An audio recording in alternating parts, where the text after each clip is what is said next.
So, as you know, things are going kind of sideways for the Donald in many ways right now. The Democrats gave the Republicans a beating. It's all about partisan politics. And as long as they keep it about partisan politics, it'll go south because you'll never really have truth. You'll just have the blame game 24/7, ladies and gentlemen. That's really kind of the bottom line.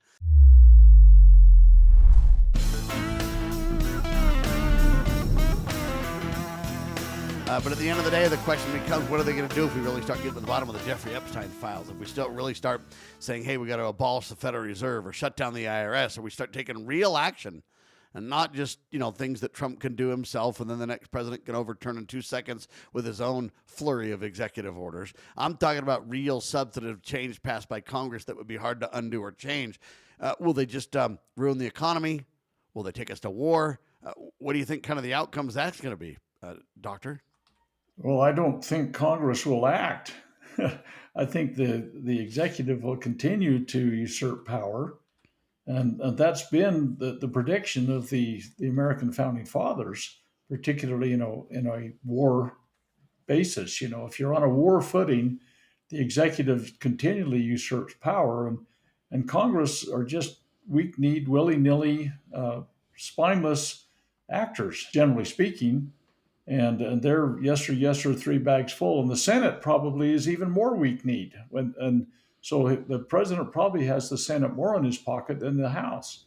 So it's a pretty sad deal. And I think the House cleaning is probably necessary when partisan politics takes precedence over principle. The found principles of the nation, the Constitution itself. That's their oath of office. That's their job description. And nobody seems to even want to read the thing, let alone stay within the bounds, So yeah, we're in a world of hurt. At the end of the day, all I can say is this: the party's over, ladies and gentlemen. Focus on principle, focus on oath of office, focus on commitment and honoring those commitments, personal integrity, and more. If you really want to change the game, that's what it's going to take. And until the party's over, you'll never get there because the party betrays principle literally every time, in my humble opinion, to which I'm entitled. More and more people are thinking about going to war. They're setting the stage at every turn for war in our future, Doctor. I don't like to see it, but all signs point that way. They do. All the actions the president has taken really has been more engagement militarily by the United States, all unconstitutionally. There hasn't been a shred of anything. We got troops amassed off of Venezuela, for example. We nuked Iran without nuking them. We used big enough bombs that they might have been surprised. There's just a gob of things going on. But, the final question we might, just mention from the webinar had to do it. We can kind of frame it in this, during the Biden years, they were having trouble meeting the enlistment quotas. And now quotas are just, boom, they're blowing through them like nothing. And there's a lot of reasons for that, but there's some things that remain kind of a barrier, and part of it is if we get on a military caste system, we've got we train up a man for war, and what do we expect to get out of it? If you're a hammer, everything looks like a nail. But kids are coming in because they say, they're putting the warrior ethos back in this thing, and they talk a lot of bravado. Yeah, we changed it to the War Department and everything like that too, right? Absolutely, but the gender issues seem to be going away. The issues about DEI, things like that. Trump said no new wars though, and he's starting them every chance he gets. And so, but there's people that are saying, because of the COVID con that happened with the jab and how that was carried out, there's a great deal of mistrust with senior officers because they're so politically oriented. But I think we're putting ourselves. They sold out their rank and file, and that's the problem. Is, hey, if I work for a military leader who basically forces me to take the jab or betrays me on this point and doesn't respect my religious and or my conscientious objections, as I should have the right to do with my own body, yet they want to murder babies over their body, but yet at the same time I can't decide not to take the jab.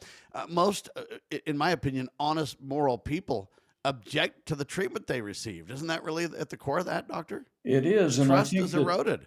The fairness issue for that is it's way beyond fairness. It's criminal, as we sometimes come back to, and so yes, that is indeed a holdback thing. But I know we're going to run out of time before we run out of talk. But there are some issues that are associated with this sweeping in and this great embracing of the militaristic thing.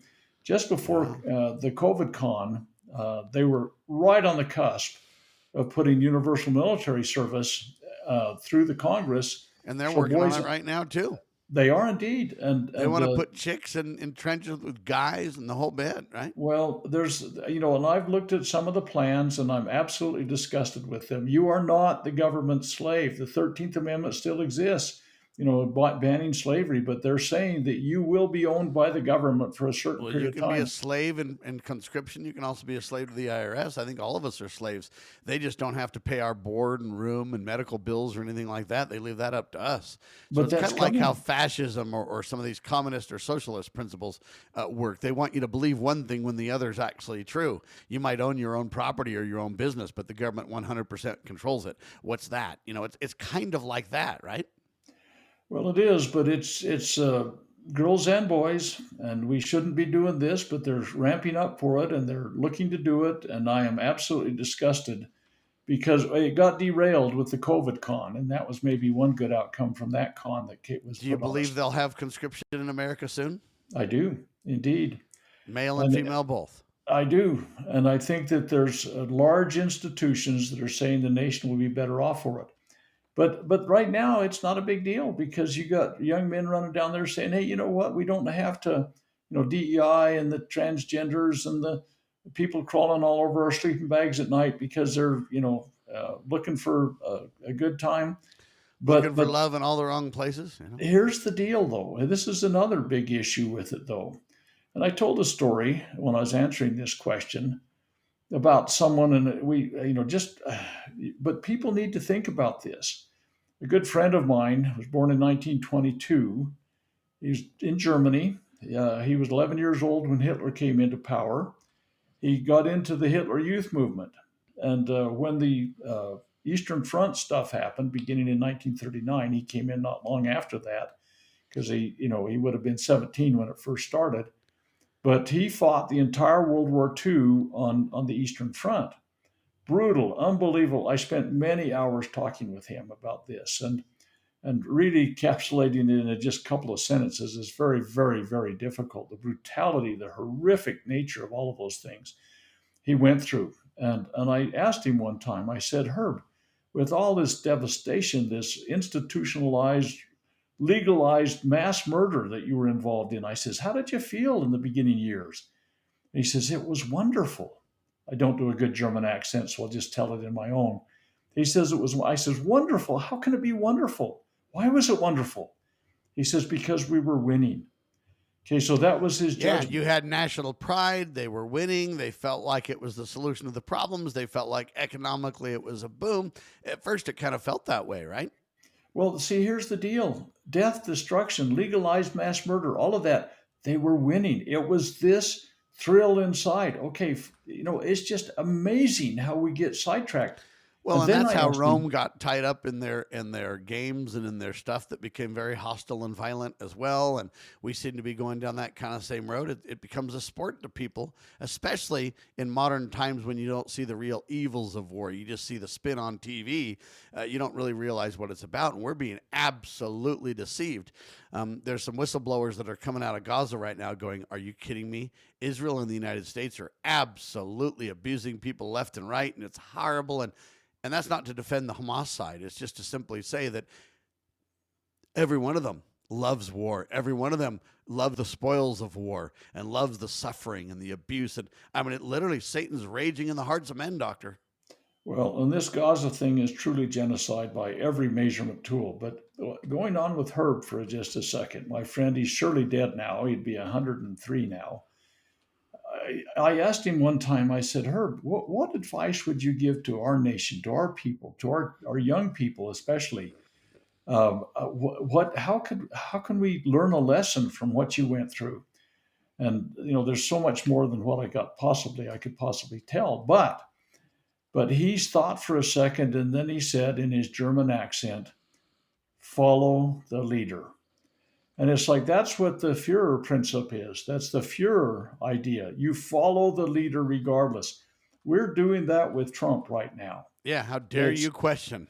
and it's a tragic travesty. I mean, and we just have come to the point where if we're winning, which it looks like we are now, and if we follow our leader, we're going to be right down that same destructive path if we don't watch it. And this is from a guy that went through it. He was in the grit. He told me stories. He swore me to secrecy. He says you can never repeat these things, and I never have. But there have been stories he told me I could tell you. Well, he didn't tell me I could tell you, but he's never forbidden me from telling them that literally, if I told them, you wouldn't be able to sleep at night. Literally, they were that devastatingly horrific. And it was men, women, and children, things that happened. And it's just neck deep and horrific, hellacious, destructive, kinetic, everything that you can think of. And